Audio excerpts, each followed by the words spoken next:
Hi കൂട്ടുകാരെ, എൻ്റെ video കാണുന്ന എല്ലാ കൂട്ടുകാർക്കും സുഖമാണല്ലോ. ഞാനിന്നിവിടെ ഒരു നാടൻ ചിക്കൻ കറിയാണ് തയ്യാറാക്കുന്നത്. ഈ നാടൻ ചിക്കൻ കറി വളരെ എളുപ്പത്തിൽ നമുക്ക് തയ്യാറാക്കാൻ പറ്റും.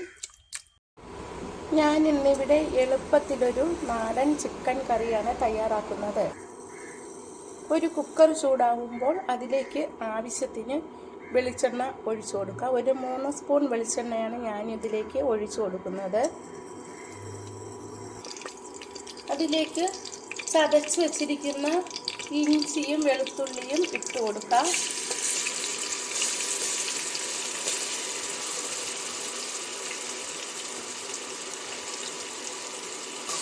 ഇനി നമുക്കതൊന്ന് ഇളക്കി കൊടുക്കാം. ഇതിലേക്ക് 4 സവാള അരിഞ്ഞത് ഇട്ട് കൊടുക്കാം. ഇനി നമുക്കിതൊന്ന് വഴറ്റി കൊടുക്കാം. കുറച്ച് ഉപ്പുപൊടി കൂടിയിട്ട് വഴറ്റി കൊടുക്കാം.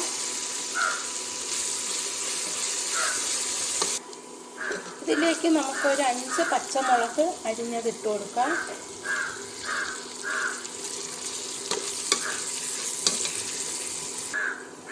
ഇതിലേക്ക് നമുക്കിനി 2 സ്പൂൺ മുളക് പൊടി ഇട്ട് കൊടുക്കാം. ഇത് എരിവുള്ള മുളക് പൊടിയാണ്. 2 സ്പൂൺ മുളക് പൊടി ഇട്ടു. 1.5 സ്പൂൺ മല്ലിപ്പൊടി ഇട്ട് കൊടുക്കാം.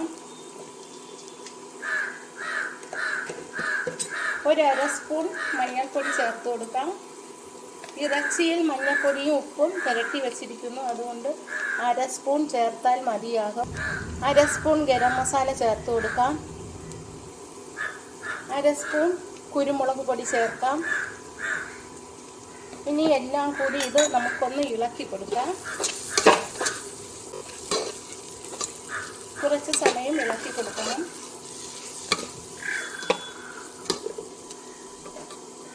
മുളക് പൊടിയുടെയും മല്ലിപ്പൊടിയുടെയും കളറൊക്കെ മാറി വരുന്നത് വരെ ഒന്ന് ഇളക്കി കൊടുത്തു. ഇനി നമുക്കിതിലേക്ക് മഞ്ഞൾപ്പൊടിയും ഉപ്പും ഇട്ട് പുരട്ടിയ നാടൻ ചിക്കൻ ഇതിലേക്ക് ഇട്ട് കൊടുക്കാം. 1 കിലോ ചിക്കനാണ് ഞാനിവിടെ എടുത്തിരിക്കുന്നത്. അത് നമുക്കിതിലേക്ക് ഇട്ട് കൊടുക്കാം. ഇനി ഇതെല്ലാം കൂടി ഒന്ന് നല്ലതുപോലെ മിക്സ് ചെയ്യാം. ഉപ്പ് പുരട്ടി വെച്ചതുകൊണ്ട് ഇനി ഇതിലേക്ക് ഉപ്പിടേണ്ട ആവശ്യമില്ല. ഇതെല്ലാം നല്ലതുപോലെ മിക്സ് ചെയ്തിട്ട് കുറച്ച് വെള്ളം ഒഴിച്ച് അടച്ച് വെച്ച് ഒരു 4 വിസിൽ കേൾക്കുന്നത് വരെ വേവിക്കാം. ഇത് നല്ല മുറ്റിയ കോഴി ആയതുകൊണ്ട് നാടൻ കോഴിയാണ്.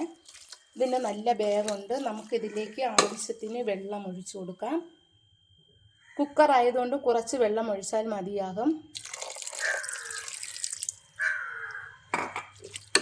ഇനി ഇളക്കിയിട്ട് നമുക്ക് അടച്ച് വെച്ച് വേവിക്കാം. ഇതിലേക്ക് കുറച്ച് കറിവേപ്പിലയും കൂടി ഇട്ട് കൊടുക്കാം. എന്നിട്ട് നമുക്കിത് അടച്ച് വെച്ച് വേവിക്കാം. ചിക്കൻ റെഡി ആയോ എന്ന് നമുക്കിതൊന്ന് തുറന്ന് നോക്കാം.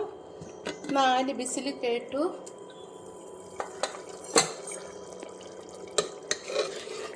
റെഡിയായി വന്നിട്ടുണ്ട്. കുറച്ച് സമയം കൂടി നമുക്കിത് വേവിക്കാം. നല്ല കുറുകിയ ചാറോട് കൂടി നാടൻ ചിക്കൻ കറി റെഡിയായി. ഇതിലേക്ക് നമുക്ക് കുറച്ച് കറിവേപ്പില കൂടെ ചേർത്ത് കൊടുക്കാം. കുറച്ച് ഗരം മസാലയും ചേർത്ത് കൊടുക്കാം. എന്നിട്ട് ഇത് നമുക്ക് നല്ലതുപോലെ ഒന്ന് ഇളക്കി കൊടുക്കാം. നാടൻ ചിക്കൻ ആയതുകൊണ്ടാണ് ഞാൻ കുക്കറിൽ വെച്ചത്. ഇത് നല്ല ടേസ്റ്റുള്ള ചിക്കൻ കറിയാണ്. നാടൻ ചിക്കൻ കിട്ടുമ്പോൾ ഇതുപോലെ ഒന്ന് ട്രൈ ചെയ്ത് നോക്കണേ. എൻ്റെ ഈ വീഡിയോ ഇഷ്ടമായെങ്കിൽ ആദ്യമായി കാണുന്നവരെല്ലാം എൻ്റെ ചാനൽ സബ്സ്ക്രൈബ് ചെയ്യണം, സപ്പോർട്ട് ചെയ്യണം, കമൻറ്റ് ചെയ്യണം. Thank you.